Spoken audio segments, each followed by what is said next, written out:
జనరల్‌గా యాసిడ్ ఎందుకు ఉత్పత్తి అవుతుందంటే మన పొట్టలో మనం తిన్న ఫుడ్‌ని దాంట్లో బ్యాక్టీరియా కూడా ఉంటాయి దాంట్లో. ఆ బ్యాక్టీరియాని చంపేయటానికి, దాన్ని కిల్ చేయటానికి ఈ యాసిడ్ లెవెల్స్ మన స్టమక్‌లో ప్రొడ్యూస్ అవుతుందన్నమాట.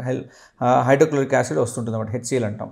ఈ యాసిడ్ బ్యాక్టీరియాని చంపడమే కాకుండా ఇది డైజెషన్ కూడా హెల్ప్ చేయడానికి ఫుడ్ అంటే ఒక గ్రైండర్‌లో ఏసి ఫుడ్‌ని మెత్తగా చేయటం, మిక్స్ చేసి చేయడానికి కూడా మన స్టమక్‌లో యాసిడ్ లెవెల్స్ హెల్ప్ చేస్తుందన్నమాట.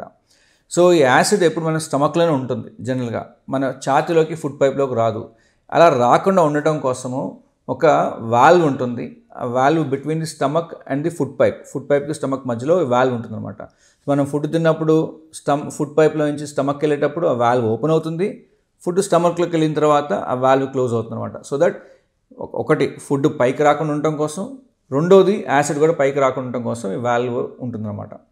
ఈ వాల్వ్ ఎప్పుడైతే సరిగ్గా పనిచేయట్లేదో ఆర్ పొట్టలో యాసిడ్ ఉత్పత్తి ఎక్కువ అవుతుందో ఆర్ కొంతమందికి హెర్నియా ఉంటుంది. హెర్నియా అంటే పార్ట్ ఆఫ్ ది స్టమక్ చెస్ట్‌లోకి వచ్చేయడం అనమాట. సో, ఇలాంటి లక్షణాలు వాళ్ళకి రిఫ్లక్స్ అంటే యాసిడిటీ పైకి వచ్చే ఛాన్సెస్ ఉంటాయి. ఈ యాసిడిటీ పైకి వచ్చినప్పుడు ఛాతీలో మంట రావటము, ఛాతీలో నొప్పి రావటము, కొంతమందికి ఇంకా ఎక్కువైతే కనుక దగ్గు రావటము, నిద్ర పోలేకపోవటము, నిద్ర బాగా డిస్టర్బ్ చేయటము, కొంతమందికి ఆస్తమా ట్రిగ్గర్ అవడానికి కూడా అయ్యే కారణాలు అవ్వచ్చు. సో, ఇవన్నిటికి కారణాలు వెతికి దాన్ని మనం కంట్రోల్ చేసుకోవడానికి చేయాలి.